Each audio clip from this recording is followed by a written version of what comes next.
Good afternoon, everyone, and thank you so much for joining us today for this special session of the RICS Well-Built Environment Forum Series, the Year in Review.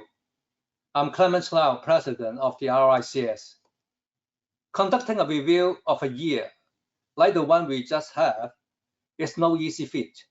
Geopolitical tensions have combined with ever more extreme environmental incidents, exacerbating an already uncertain outlook for worldwide economic activity and supply chains. Throughout this turbulence, the Well-Built Environment Forum provides fascinating commentary and leading insight to help everyone working in the built environment to navigate our troubled times. Today, we have some 100 registrations from 36 countries, which is a testament to the global reach of this community and the significance of the subjects we aim to cover. I'm equally delighted, therefore, to have a group of sector experts on hand to help us make sense of the major themes of the last 12 months and stretch out what might be in store in the years ahead. Over the next hour of this session, I'll talk with each guest individually on their specialism and broad sector themes. We will then move to a group session where I will put questions to the panelists, as well as audience questions drawn from the chat function of this call. Please submit your questions at any time, and I will do my best to ask as many questions as possible of the panelists. Before we hear from them, though, I want to set the context by giving you a brief overview of the key areas of insight WBEF has covered this year, under the megatrend headings of digital transformation, urbanization, as well as markets and geopolitics. Technology has long been transforming our lives, and this year was no exception. In perhaps the most rapidly evolving thematic section of WBEF coverage, this year we learned about how digital twinning and robots can deliver better and more predictable results in construction. I enjoy a particularly interesting session on using game engines to make the experience of design more intuitive and give those responsible for shaping the built environment a deeper and more nuanced understanding of experience of people who live there. Similarly, there were many interventions on the value and application of data, AI and automated valuation models for delivering efficiencies and improved outcomes in built environment. At all times, though, we were reminded of the governance challenges that come with transformative technologies and the need for clear ethical frameworks and trusted professionals to ensure that proliferating data does not lead to proliferating unfairness or widening inequalities. We are all well aware of the pace of urbanization and how it is transforming our world, with the UN's figures showing that we are fast approaching 2/3 of humanity being based in urban settings. This, of course, put major pressure on infrastructure to deliver for the communities, and WBEF has reviewed many of the intruding relationships between the social, environmental, and commercial angles to the challenge of intensifying urbanization, as well as highlighting the urgent need to enable faster and smoother delivery of development finance to allow sensitive growth and management. WBEF contributor this year dived deep into how retrofit methods can help make the best use of existing platforms. It also offered essential practical blueprints for city leaders and built environment professionals to navigate to net zero, from innovating and building skills point lines to delivering workable solutions for local communities. Perhaps the greatest conceptual change I have witnessed in my lifetime is how concern for the environment has become a core driver of business and policy making. The groundbreaking RICS Sustainability Report made waves this year, providing trendline insight into changing sentiment on climate issues and demand for green buildings across via the RICS Sustainable Building Index. It also showed how we can achieve the decarbonization demand by net zero with consistent standards, skills, and increased information about low carbon products emerging as priorities. We also learned much about important topics like climate strength assets, air quality, and agri-tech, all of which are at the heart of live debates on how our work can become more resilient, livable, and just. Finally, markets and geopolitics enter our consciousness like never before in recent memories. Rising interest rates have had a profound impact in our sector, adding stress to commercial real estate dealings, already coping with supply chain challenges, increased costs, and talent shortages. We also learned much via the CRUX Insight Report about dispute resolution dynamics in these times of heightened commercial and political tension, which to me show even more plainly the value that RICS professionals can add via clear advice and respected measurements. These are just some of the themes WBEF has covered, and I hope this has given some measure, not just of the year we have all experienced, but also a sense of the content and insight you can discover via WBEF forums. Now it's time to run our guests to help us make sense of this context. So it is my pleasure now to welcome in turn Pierpaolo Franco, Vice President, International Business Development, Glodon; Simon Durkin, Head of European Research and Strategy, BlackRock Real Estate; Kisa Zehra, Sustainability Analyst, RICS; and last but not the least, Toby Hunt, Partner, Head of Europe, HKA. Thank you all for your participation, and let's begin our conversation. May I first turn to Pierpaolo, please? Hi, Pierpaolo. Hey, Clement. Hi. Good evening. Would you like to introduce yourself, to the audience, please? Yes, sure. As you said, my name is Pierpaolo Franco. I'm working at Glodon Company Limited as Vice President. My main role is to support and accelerate our international development. Glodon is an international supplier for solution in the built environment for digital building, and we cover the whole life cycle. It will be a pleasure tonight to participate to this event. Okay, so let's start the conversation. So during the year, RICS and Glodon published a report on digital twins from design to handover of constructed assets. So what was the reason for focusing on the aspect of digital twins, please? Well, thank you, Clement. In premise, we were thinking that having a great deal of experience in this particular sector, we could have bring some examples, case studies, and application, and support, and support RICS educating the market on how a digital building or a digital twin can support the development of the built environment.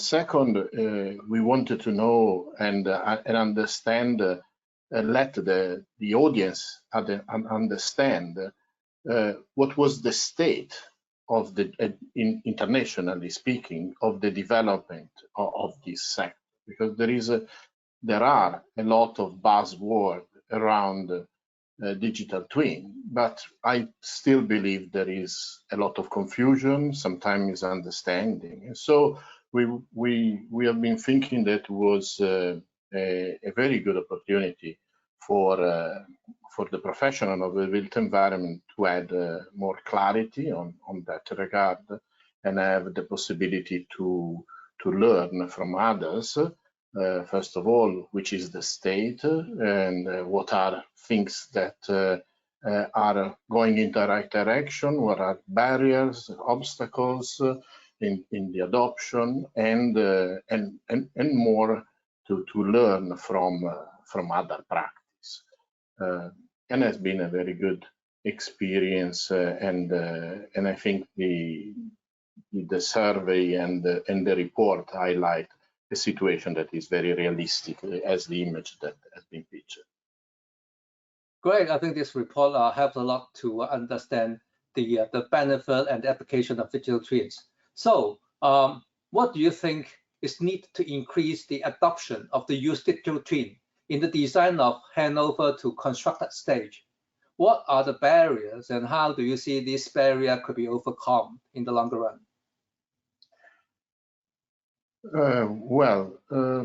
Let's start from a fact. The fact that the built environment, or if we want to say the whole life cycle of an asset from the conception, the initial conception to the operation is still plagued by a great deal of silo operation, and there is a lot of fragmentation and a natural conveying of many stakeholders in one place. So the nature of a development of an asset from the initial inception to the operation doesn't really help the adoption, because it means that if we talk, of course, in this particular case about the digital twin, we are talking about something that is not just a piece of software.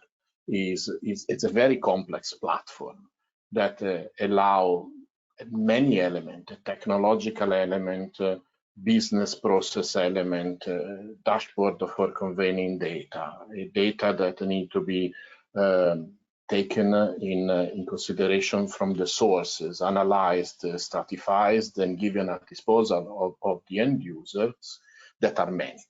So one of the obstacles is a change management system. So we do believe, and it's been highlighted as well in the report, that when there is an adoption at this level, is necessary to change the way of working. The way of working in this case is not just of one stakeholders, but it's the whole chain that is involved in this. And per se is a big challenge. Then, of course, there are others obstacles that are, let's say, intrinsic in the fact that we are living all in a very challenging environment. There are upfront costs that need to be taken in consideration, and these are definitely something that can stop or give a different pace to the adoption of a digital approach. Of course, again, if we think of the benefit that having adopted the digital twin we can bring, these costs are minimum compared to, for example, the cost that you can save in the life cycle of an asset. I mean, in the whole life of an asset, where 75% of the cost stays still in the operation. Then there are, of course, a balance that still is not reached between demand and financial support for client. DRCS knows very well, because it's a standard setting body, that the lack of standard in this particular area is not facilitating the work of the industry and the companies who want to adopt this digital approach, because of course there are many and plenty of standards in the market and not a unique one. Therefore, there are many and plenty of solutions that are different one from the other. And then there is a fragmentation and segmentation of the offer, because there are again various and many supplier of solution, and there is little about a holistic view of a digital asset in terms of digital twin that put everything together in one place, including probably third parties. So the creation of this ecosystem is still very, very complex to achieve. Then there are, of course, in this case, there are incompatibility of softwares that doesn't help because there are plenty and many. And there are sometimes no clarity about the data. So which data need to be taken, which are the ones that are not to be taken in consideration, how needed to be treated. If we look, for example, at net zero and life cycle carbon, embodied or operational carbon, we are still in almost a complete lack of standard on this sense. We know what needs to be done, but we don't know, we know how, but we don't know exactly which data need to be taken in consideration, if we have or not to consider, I don't know, the cost for the cost related to the transport as in the body carbon or not in the material. So we are in a stage where the technology is available, but there are still many areas that need to be improved to support and develop this adoption. Of course, last but not least, there is a human factor that it's very important, because the adoption of the technology needed to accept, as I said before, a change management, so a sort of new paradigm of what we were doing before in doing in a different way. So we need to upskill the workforce. We needed to have new set of competence that need to be brought into the equation. And so these are what I believe are the main obstacles that we face when we are talking about a digital twin in terms of a complex platform. Thank you, Pierpaolo. I'm sure that there are challenges and obstacles in front of us. I'm sure at the same time there are benefits for adopting a digital twin in our projects in longer run. So thanks for your insight.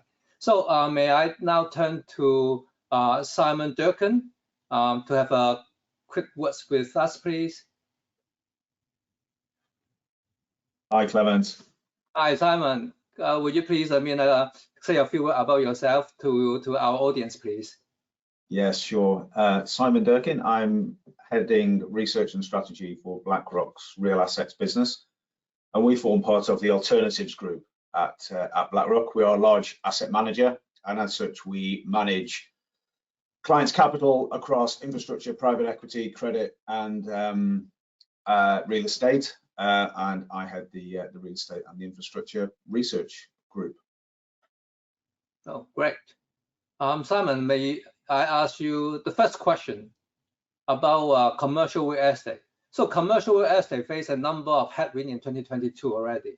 Going into 23, what do you think will remain the biggest challenges? Wow, there'll be several, I think, Clement. I guess I categorize them in terms of the cyclical and the structural. You touched on the cyclical earlier in your opening remarks. I think it's central bank policy will be one of the biggest headwinds as we move into 2023, and the uncertainty around the interest rate environment and the risks that come with that. I think there are risks around potential over tightening by central banks in their single-minded focus to bring down inflation. Now, we've started to see some, I think, very hopeful trends in inflation moving in the right direction, implying that central banks increasing rates is starting to have an impact. But there is a real risk there. Now at BlackRock, it is our house view that central banks will eventually recognize the extent of the recession that they have deliberately manufactured, and as a result will back off rising rates. There will be a pause period when the realization dawns that any growth in economies has been completely policied away, and as such, we're like to start seeing rates start to come back and be a little bit more accommodative again. But this is very different to what we've experienced before. You know, normally central banks' role is to help fight a recession, not to induce a recession. So I think for that reason, I think it's pretty much foretold that recession will impact us. So I think one of the risks for real estate is not just around rising rates and how much further they might have to go and the impacts that has on property lending. It also has an impact on the occupier. Now, we cannot have a recession without there being an impact on the occupier markets. Now, I think the capital markets have adjusted very quickly this year. We've seen valuations reduce quite significantly as yields have moved out, but occupier markets have stayed pretty robust. Now, that's impossible to continue as we move into a recessionary period. So I think one of the biggest cyclical challenges to what extent that occupier market is impacted as we move through the next 6 months. And then there's the structural, and we've already been talking about a few of these. Yes, it's about sustainability, and it's about how does real estate contribute to the decarbonisation of society. But it's as much about the S as it is the E. Now, we've very much focused, I think, as an industry on the S and the impact of sort of sustainability and carbon reduction. But I think that societal role that real estate has to play right across the spectrum, from residential through to industrial, through to logistics, through to offices and standard retail. We all have a role to play. Every asset class, every sector has a role to play in society, and every single one of us interacts with real estate. So even when we were confined to our homes during lockdown, we are interacting with residential real estate, and we're interacting hugely with logistics. As our consumer spend shifted from services to goods, every good we acquire is manufactured, is brought through supply chain networks, and it is delivered. So there's a clear interaction there with logistics. So I think, yeah, I think the cyclical and the structural. Now, the structural will still be there, I think, as we move beyond 2023. But there are some real challenges. But I'm pretty confident that the industry has the right heads to deal with these. Okay. Okay, we understand the situation in 2022 and some of the challenges in 23. So how optimistic overall are you for the CRE sector in 2023, and why? Yeah, great question. Now, as a researcher, I think I'm normally accused of being one of the more downbeat, pessimistic people on the investment platform. But I think as we think about this cycle, and we have all been through cycles before. Those of us that have been operating in the market certainly as long as I have, but have been through several cycles, and understand actually that once we go down, we're on the downturn in the cycle, very, very quickly we can find ourselves in the upturn. Now, I think there's a scenario, and I outline this as a scenario, it's with I don't know what probability one would assign to this, whereby towards the middle of next year, when occupier markets may have reset, valuations have adjusted and fallen by maybe 20, 30 or 40%. Central banks have paused their interest rate increases and inflation's coming down meaningfully. Then, markets generally are looking slightly more positive. Then, that could be a signal that we've reached the bottom of the cycle, or even maybe have surpassed the bottom of the cycle. And I think that will bring more clarity for investors and occupiers, and we will see more occupational and investment deals done, which will close the bid-ask spread, which is currently elevated, and momentum will quickly return back to the market. So, I think the window of opportunity will probably start to open next year, and I think I'm more upbeat now than I was 4 months ago, and that's the cycle. Okay. Wow, I really hope that what you just share with us is something that will be going to happen shortly, and that bring us out of the challenging economic situation that we are facing. Thank you. So Simon, thanks for your insight. So shall we turn to Kisa, please? Hi, Clement. Hi, Kisa. Could you introduce yourself to our audience, please? Yes, my name is Kisa Zehra. I'm a sustainability analyst at RICS.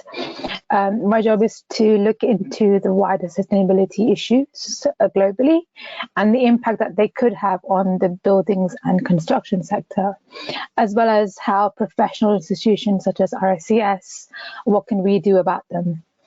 I'm also responsible for the annual RICS sustainability report.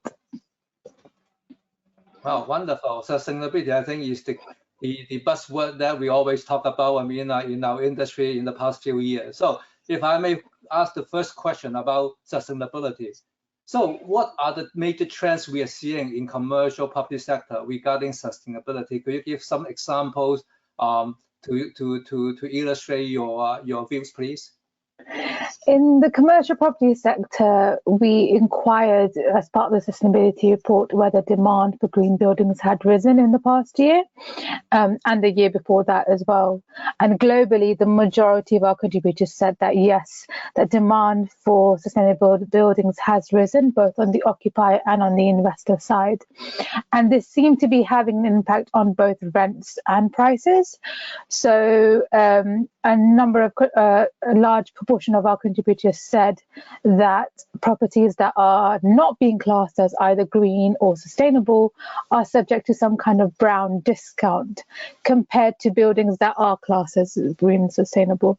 So there seems to be a shift in the market where occupiers and investors are moving towards green and sustainable buildings. But there's very much a regional dimension to this trend. So when we compared to the results on a regional basis, it was Europe that was seeing the highest proportion of respondents seeing an increase in demand for green buildings. And we thought that this was a result of the EU Green Building Deal, EU Green Deal. So the EU, as part of this Green Deal, has introduced a number of policies targeting green buildings and sustainable buildings, such as the EPPD, which looks into reducing the energy being used by commercial and residential buildings across Europe, as well as the renovation wave, which is another policy looking into sort of renovating existing buildings, making sure they're energy efficient and retrofitting them. So it seems that these policy and regulatory aspects seem to be having a huge impact on the market, and that's why Europe was seen as ahead of the other regions in our report. Oh, great news. I think it's great that we see more focus on sustainability. I mean, from both the landlord and the occupation demand. I mean, so if we look into the different perspective of sector in terms of construction sector, so will you see the similar trend happening? In the construction sector, whilst the demand for green buildings had risen, the construction sector represented more challenges rather than improvements. So one of the major challenges by the construction sector that was noted in our results in the sustainability report was around the measurement and the assessment of carbon. So a very well-known statistic is that the building and construction sector is responsible for around 40% of global carbon emissions. So on the back of this trend, we asked our professionals, do you measure embodied or operational carbon across projects? And the majority said no. So the majority of our respondents said that they do not measure either operational carbon, and they also do not measure embodied carbon across the life cycle of their projects. And what is really interesting is that we asked the same question in 2021, and we got very similar results. So it seems that there seems to be very little progress in this area across the sector, which is a bit disappointing. We try to understand, well, what are the principal barriers? What is preventing the sector from reducing its carbon emissions? And the majority of our professionals said that it was the lack of established standards, tools, guidance, and databases that was preventing the sector from firstly assessing its carbon and then reducing it as well. And at the same time, there was a huge a number of respondents saying that it was the high costs and the low availability of low carbon materials that was a problem, as well as a lack of skills and knowledge, sufficient skills and knowledge around measurement and around carbon and around sustainability that is preventing the sector from reducing its emissions. So there are a number of problems in the construction sector, a number of things that need to improve, but first and foremost, it is the standards and the tools that need to be developed so the sector can progress forward. Well, I think in that regard, RICS and Charles Surveyor has had something to a lot of work to fill up the gap. I mean, for this kind of lack of standard and building material. I think we have some standard and database on the building material carbon footprint. So I think we need to do more just to share this kind of expertise and knowledge with the industry peer group.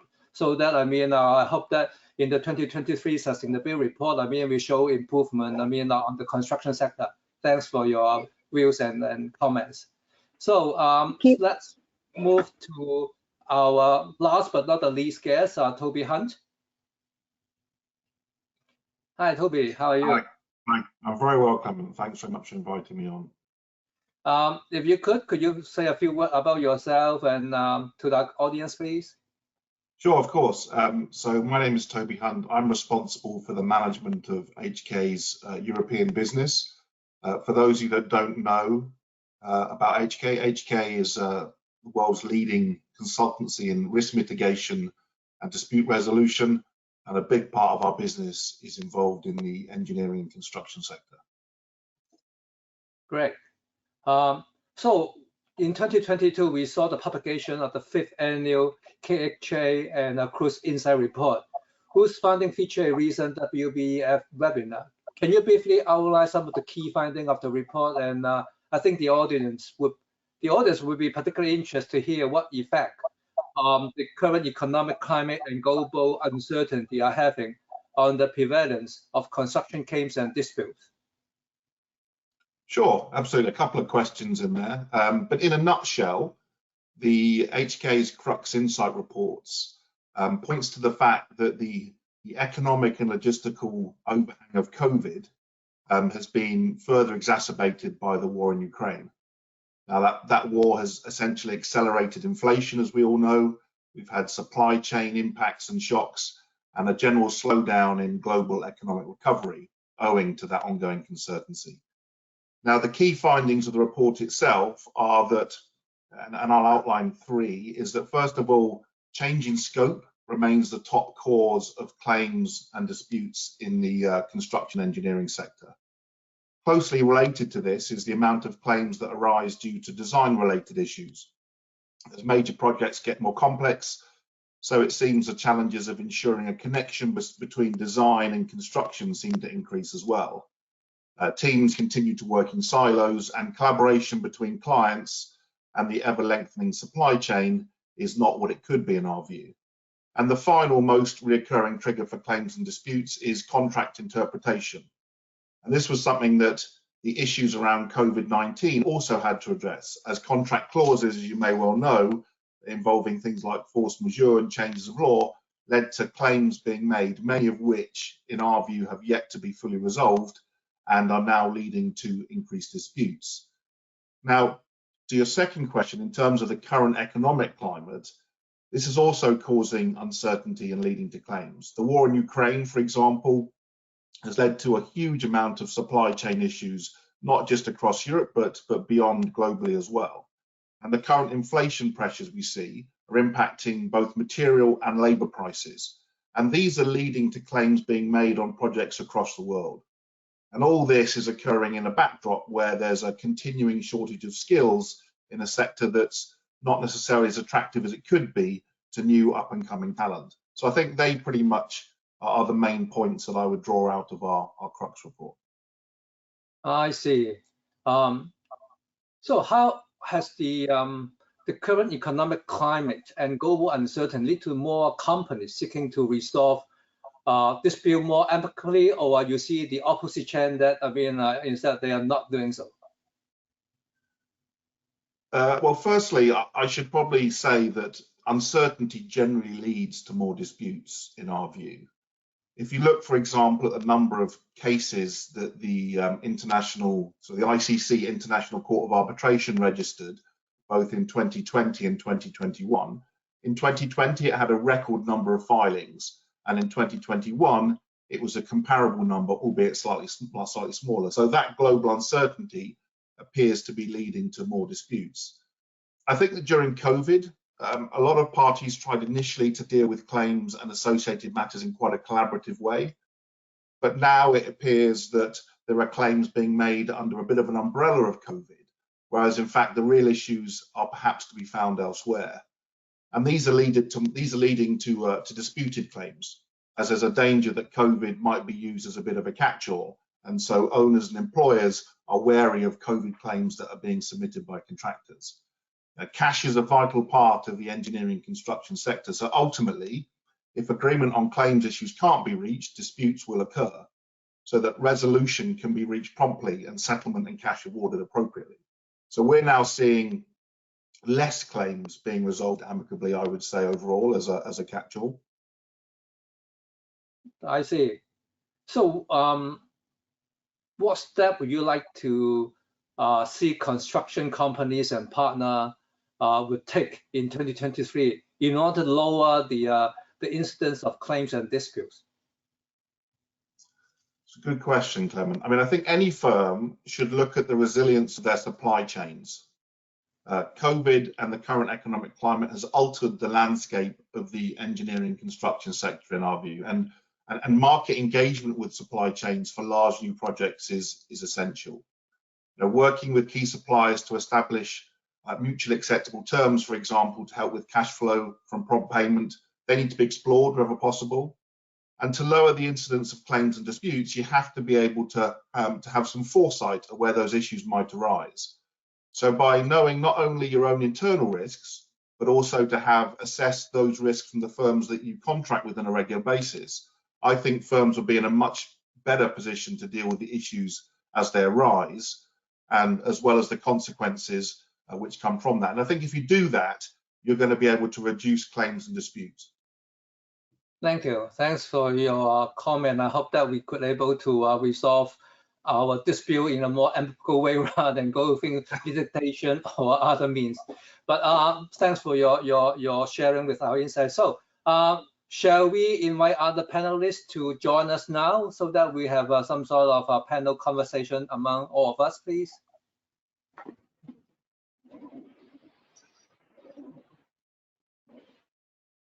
Great. So let's have some sort of more discussion among ourselves in some of the key challenges that we are going to experience in 2023. So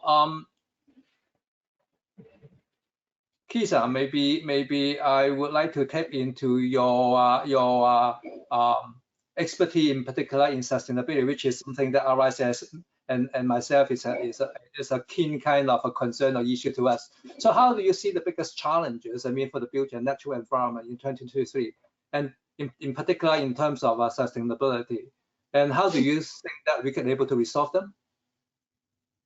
Sustainability in itself in the building and construction sector is a huge challenge, mainly because that subject and that area has been ignored for so many years in the sector. We never actually really considered our impact on the environment and our impact on, for example, our impact of the huge amount of waste that the construction industry produces. So I think the biggest challenge is sort of getting that behavioral change across the sector.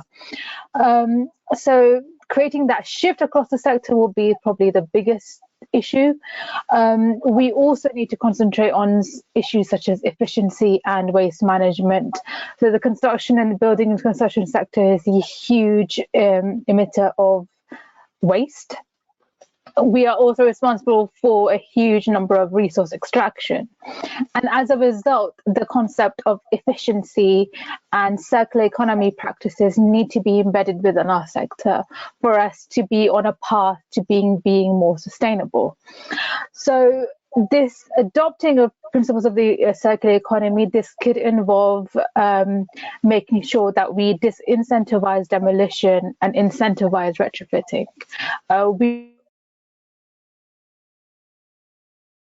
Oh, sorry. I think we are losing Kisa.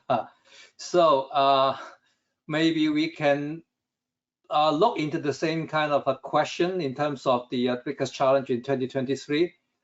Instead of sustainability, how about in terms of skill gap or uncertainty? Would any others panelists would like to start giving some sort of your views on these areas, please? I can just pick up a point that Kisa was making about demolishing and reconstructing assets being less palatable going forward, given a better understanding of the embedded carbon in those buildings.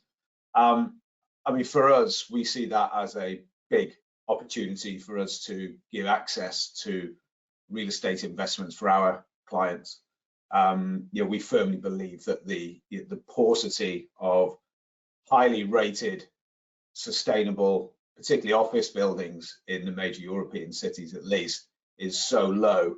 I think if you ally that with it becoming far less palatable to demolish and rebuild an asset, then that opens up a huge opportunity for retrofitting buildings and bringing them back to market. But then, having said that, and I like to the point I made at the beginning about structural changes, one of the biggest structural changes in urban areas is this sort of post-pandemic work from home, flexible working balance that we're seeing play out. And will we ever get to an equilibrium? Probably not, because I think we'll continually be reacting to events that mean we either work more or less in the workplace. But the net result will undoubtedly be less demand for office space. So that will always be a challenge. And to me, that means sub-market and asset selection are absolutely key to be able to, for occupiers to attract and retain the people that they are going to need to run their businesses. So I don't think we're going to revert to where we were pre-pandemic at all. I think it's a very, very different market that we're moving into. And I think as a result, we need a very different playbook. Great.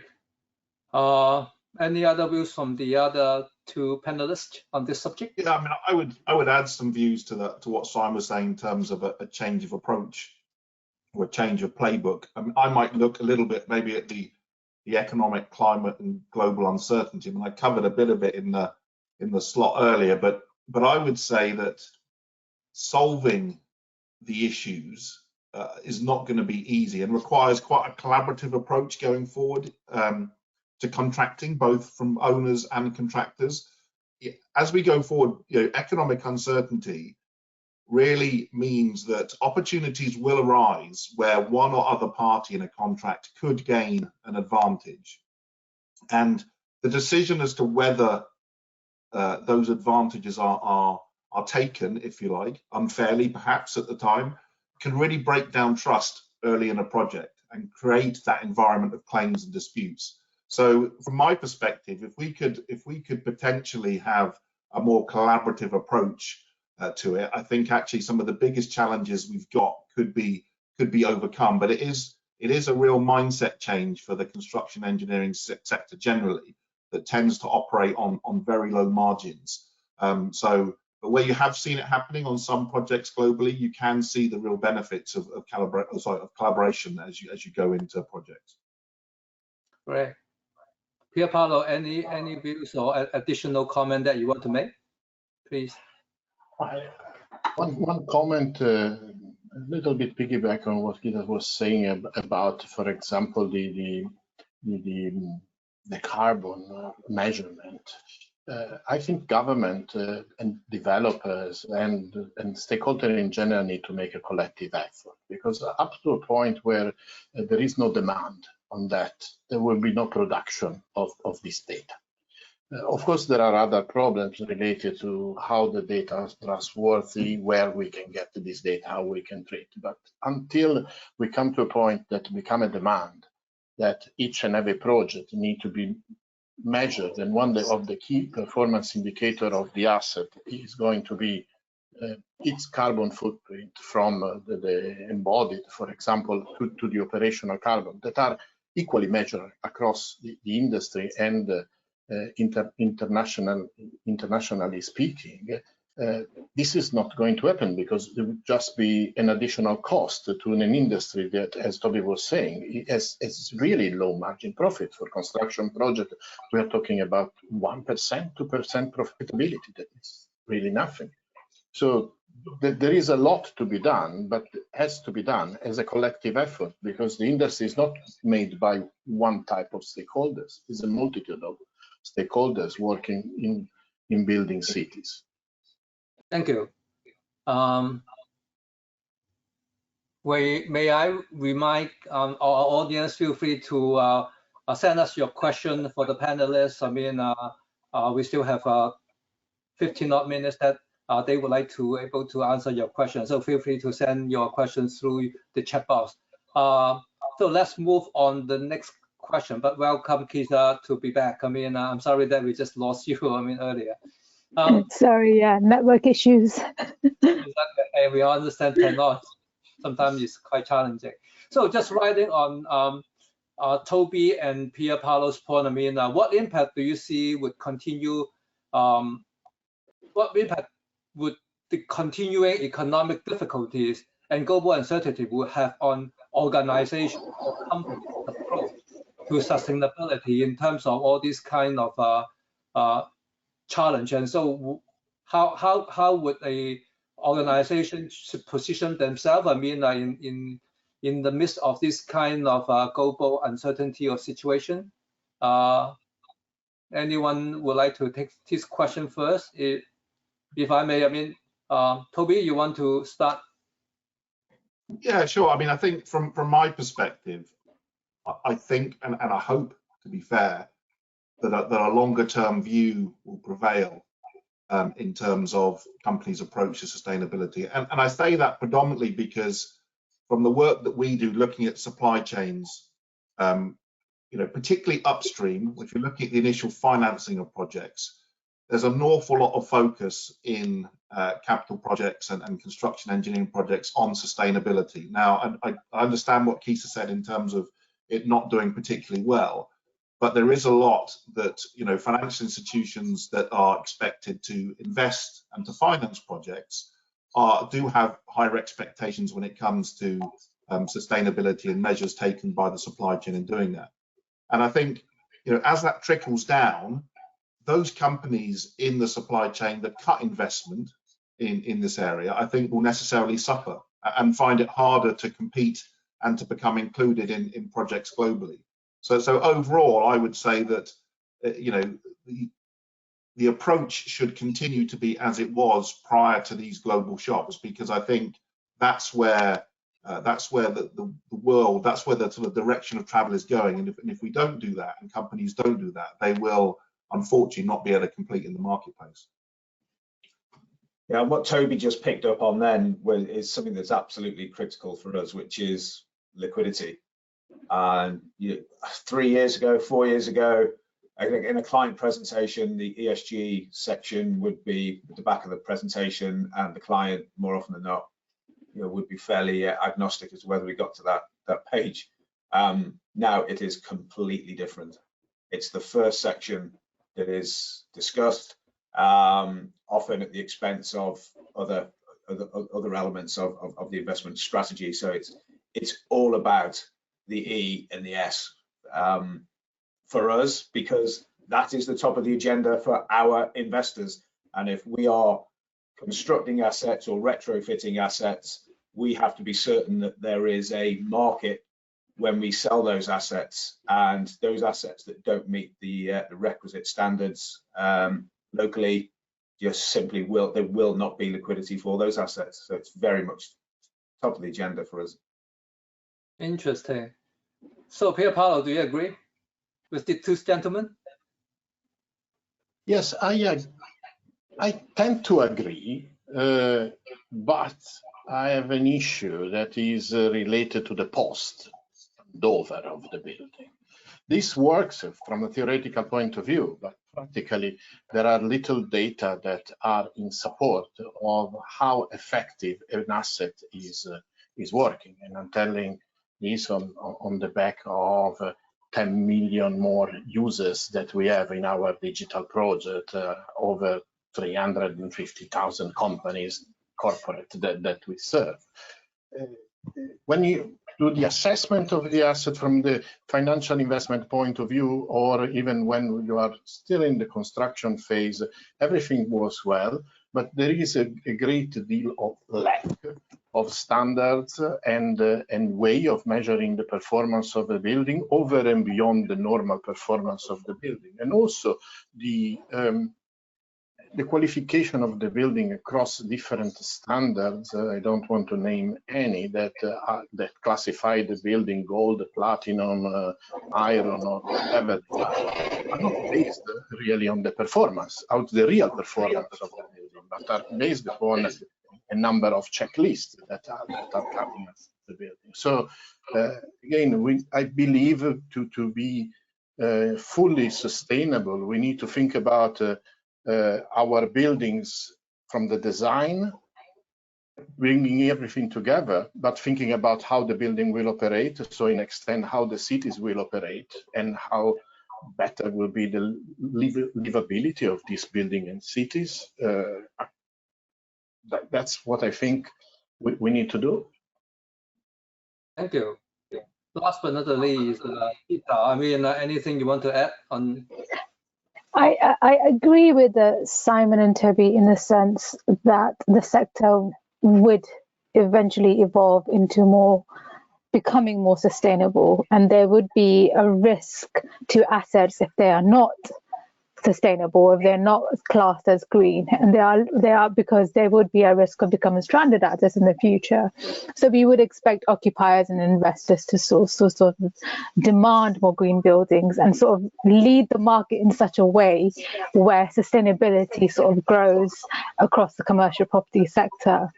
My fear is that in terms of the economic uncertainty and the rising inflation and the high costs, sustainability might become a long-term objective for many firms and the industry overall. So they might push back on sustainability just to keep afloat and just to keep costs as low as possible as firms try to survive in this very challenging economic environment. So this could be a result of, for example, firms not investing as much in digital technologies. So RICS research has actually showed that. We released a digitization and construction report in 2022, which suggested that yes, the sector is adopting additional technologies, but only up to an extent. And one of the key blockers to that adoption is the high costs, as well as lack of skills and knowledge. So the industry would need support. So whether that is through increased collaboration, but also government support and government incentives and subsidies will be really important there in pushing the sector and creating that shift across the industry. So I don't think the industry will change by itself in these very challenging economic times. It would need a push and some kind of incentives from the government. Of course, I think it's a collaboration among different sectors, and that we all need to work together to make it work, right? You just can't rely on just one particular stakeholder or sector, I mean, to drive this agenda. I don't think that is feasible and workable. In view of time, I think we are approaching to our last question. So if each of you could able to give me maybe a short, relatively short answer, if I may, with regard to if you would like to make one recommendation, this one, that you would like to see some organizations and companies adopt in 2023 in order to improve the built environment, what would you be? May we start with Pierpaolo first? Well, since I said before about the digital twins and the blockage of that, I would say I would see a better adoption of digital solution for the built environment, because regardless of the blockers, there are all a number of benefits that the all stakeholders can bring about. I'm talking about the sustainability type of benefits, because of course we can measure in real time all the data from any type of process that we are talking about. We can save money and improve the profitability of the industry, the construction sector in particular. We can save a lot of materials and waste. We can, thanks to the almost infinite number of simulations can be done when you have a holistic system that measure data in real time across the whole life cycle.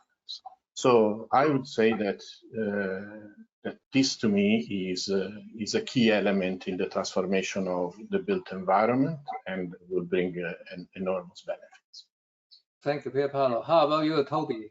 What would be the one recommendation that you'd like to see? Yeah, interestingly, I'm going to pick on one that's probably not related to claims and disputes, because maybe that's not a recommendation for the built environment. But what I would say is, we shouldn't allow, as an industry, the current global economic situation to alter the course of continuous improvement. We all need to double down, in my view, on our commitments to, for example, environmental and sustainability targets and goals, as well as attracting and upskilling the next generation. We will come out of the economic downturn. We always do. They do go in cycles. We need to make sure that we haven't pressed the pause button on the commitments that we made before the economic downturn, because if we do, when we come out, we're going to be behind the curve. So if it was the one message, I'd say we need to be bold, and we need to make sure that we keep the focus on that continuous improvement. Thank you. How about you, Simon? Right. So Kisa mentioned before about the built environment responsible for sort of 40% of energy-related carbon emissions, and for owners of real estate, developers of real estate, for us to fully understand the extent to which our assets are performing energy-wise, we need closer collaboration with our tenants, and several people used the word collaboration and partnership earlier. So I'd love to see some sort of consistent mandating of tenants to provide their landlords with energy-related carbon usage data and information to help us work collaboratively to improve the carbon footprints of all our buildings. Great. Last but not least, I actually agree with Simon. So more collaboration, but also more public and private partnerships. So whilst it is incredibly important for policymakers to set the right regulations in place, they would need to collaborate with the industry, with firms, to understand the key barriers, the key blockers, the key issues that are affecting the sector, so the right policies can actually be set in response. Right. I think thanks for your insight, and I hope that your recommendation would really be treasured and put in action by our sector and individual organization and companies, so that we can able to act together to bring sustainability and all these kind of challenges. Throughout the 2023, and let's move on to a more long-term and sustainable kind of a business and industry in terms of our service to our client and to our public community at large. So thank you for all your valuable insights, and I think that will draw to the conclusion of our conversation today.